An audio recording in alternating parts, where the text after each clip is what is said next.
주님께서 여러분과 함께 또한 사제의 영과 함께 루카가 전한 거룩한 복음입니다. 주님 영광 받으소서. 그때 예수님께서는 예루살렘으로 여행을 하시는 동안 여러 고을과 마을을 지나며 가르치셨다. 그런데 어떤 사람이 예수님께 주님, 구원받을 사람은 적습니까? 하고 물었다. 예수님께서 그들에게 이르셨다. 너희는 좁은 문으로 들어가도록 힘써라. 내가 너희에게 말한다. 많은 사람이 그곳으로 들어가려고 하겠지만 들어가지 못할 것이다. 집주인이 일어나 문을 닫아버리면 너희가 밖에 서서 주님 문을 열어주십시오 하고 문을 두드리기 시작하여도 그는 너희가 어디에서 온 사람인지 나는 모른다 하고 대답할 것이다. 그러면 너희는 이렇게 말하기 시작할 것이다. 저희는 주님 앞에서 먹고 마셨고 주님께서는 저희가 사는 길거리에서 가르치셨습니다. 그러나 집주인은 너희가 어디에서 온 사람인지 나는 모른다. 모두 내게서 물러가라. 불의를 일삼는 자들아 하고 너희에게 말할 것이다. 너희는 아브라함과 이삭과 야곱과 모든 예언자가 하느님의 나라 안에 있는데 너희만 밖으로 쫓겨나 있는 것을 보게 되면 거기에서 울며 이를 갈 것이다. 그러나 동쪽과 서쪽, 북쪽과 남쪽에서 사람들이 와 하느님 나라의 잔치상에 자리 잡을 것이다. 보라, 지금은 꼴찌지만 첫째가 되는 이들이 있고 지금은 첫째지만 꼴찌가 되는 이들도 있을 것이다. 주님의 말씀입니다. 그리스도님 참여합니다. 참 예수님, 그 응답을 안 하시니까 좀 답답하시죠? 그래서 이번 주부터는 좀 풀릴 것 같은데, 그래서 어떻게 해죠? 한 100%래? 한 50%래? 70%? 제 마음대로 그냥 해요? 또 내 마음대로면 또 독재자라고 또 그럴까봐. 아무튼 그리고 이제 11월부터는 많이 완화가 돼서 우리의 삶이 좀 한결 좀 풍요로워지지 않을까 하는 그런 기대감을 이렇게 갖고 있습니다. 그래서 조금만 좀 견뎌주시면 아마 좋을 거고, 그리고 이제 저희가 성당은 50명만 들어오라 그랬는데 이제 밖은 한 20명 정도 되는 건가요? 하여튼 백신 접종 완료자만으로 또 이제 20%까지 이렇게 참석이 가능하기 때문에, 그래서 어쨌든 봉사자들이 해낸 대로 잘 이렇게 따라주시면 우리가 큰 무리 없이 이렇게 미사 참례가 가능하리라고 생각이 듭니다. 오늘 복음에서 어떤 사람이 예수님께 주님, 구원받을 사람이 적습니까? 이렇게 질문을 하죠. 그래서 적습니까? 라는 질문의 그 표현, 이 사람의 의도가 뭘까? 이런 생각이 드는 거예요. 그래서 자기는 그래도 그 적은 숫자에 포함된다는 그런 뿌듯함 속에서 우리 같은 사람만 구원되는 거 아닙니까? 이런 질문을 한 건지, 아니면 초조해서 예수님, 구원받을 사람이 몇 명 안 되는데 제가 과연 들어갈 수 있을까요? 이런 불안감에서 했는지 의도는 알 수 없지만, 어쨌든 예수님은 그거에 대한 정확한 답은 없죠. 그냥 좁은 문으로 들어가도록 힘써라. 잘 하느님 나라에 구원받기 위해서, 들어가기 위해서 노력하라, 이런 말씀을 이렇게 하시죠. 근데 우리 천주교 신자들하고 개신교 신자들하고 이렇게 비교를 하면 큰 차이점 중에 하나가 그거잖아요.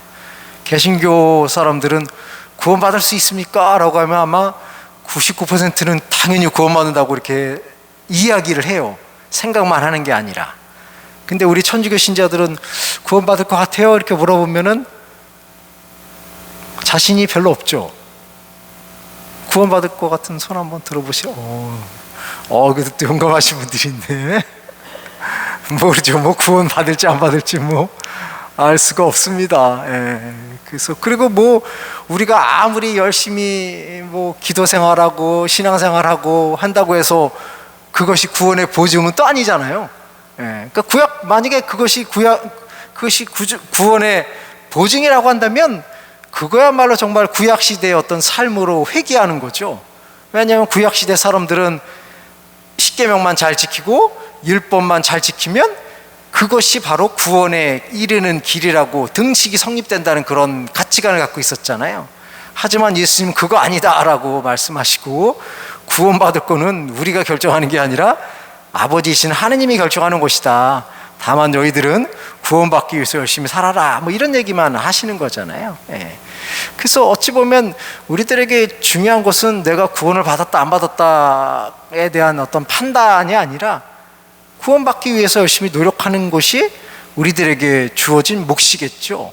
물론 뭐 그렇다고 해서 불안에 떨면서 나 구원 못 받으면 어떻게 하지 하는 초조한 마음으로, 소심한 마음으로 세상을 살라는 그런 의미는 분명히 아니겠죠. 다만 우리가 구원을 향해서 구원될 수 있다는 그런 확신과 믿음을 갖고 자신의 삶을 예수님의 삶으로 이렇게 변화시키려고 하는 그런 노력하는 그런 삶의 여정이 우리들에게 중요한 관건이 아닌가 하는 생각을 합니다.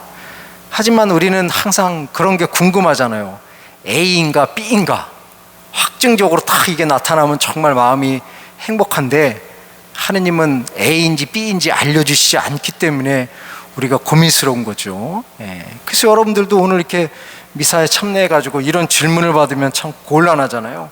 구원받을 것 같아요? 이렇게 질문 받으면 속으로는 구원받을 거예요 라고 하지만 입으로는 표현하기 좀 창피하잖아요. 그래서 중요한 것은 우리가 구원을 받느냐 안 받느냐 어떤 결과가 아니라 그 구원을 받기 위한 과정을 어떻게 살아가느냐 하는 것이 우리들에게 더 중요하죠. 그래서 내일의 결과가 중요한 것이 아니라 지금 바로 이 순간 내가 구원받을 사람으로서의 삶을 어떻게 만들어가고 유지하고 그것을 형성해 나가느냐 하는 것이 어찌 보면 우리 신앙생활에 있어서 더 중요한 내용이 아닌가 하는 생각을 합니다. 그래서 예수님이 결론을 내려주시지 않고 좁은 문으로 들어가라, 열심히 노력해봐라 라는 그런 답을 주시게 되는 거죠. 그래서 우리의 하루하루의 삶이 뭐 때로는 힘들고 버거울 수도 있지만 그 버겁고 힘든 그 여정이 다른 말로 표현하면 구원을 향한 길이라고 생각을 하면은 한결 조금 편안하게 우리의 삶의 여정을 만들어갈 수 있지 않을까 하는 생각을 합니다. 결과론적인 것에 자꾸 포커스를 맞추는 것이 아니라 과정 중에 포커스를 맞추고 지금 이 순간 현재의 포커스를 맞추면 과정이 어렵다고 해서 포기하는 것이 아니라 지금 이 순간을 어떻게 의미 있고 아름답고 행복하게 만들어갈 수 있을까 하는 것에 포커스를 맞추게 되기 때문에 우리는 그 길을 통해서 마지막에는 구원의 길에 이르게 되겠죠. 그래서 오늘 하루도 바로 오늘 이 순간도 바로 그 구원의 길을 나아가는 여정 속에 한 조각이라는 것을 생각해 본다면 이 조각을 아름답게 맞춰 나가고 형성해 나갈 때 우리의 삶이 풍요로워질 수 있으리라고 생각이 듭니다. 그래서 우리가 코로나의 여정 속에서 버거운 신앙생활을 하고 있지만 그 코로나의 여정도 우리를 구원의 길로 인도해 가는 길이라고 생각한다면 우리는 또 의연하게 우리의 삶을 만들어갈 수 있으리라고 생각이 듭니다. 그래서 오늘 하루도 우리들의 구원을 향한 여정이 아름답게 펼쳐질 수 있도록 노력할 수 있으면 좋겠습니다. 잠시 눈을 감고 우리가 어떻게 그 구원에 이르는 길에 나아가기 위한 삶의 노력을 기울여야 될까 생각해 보겠습니다.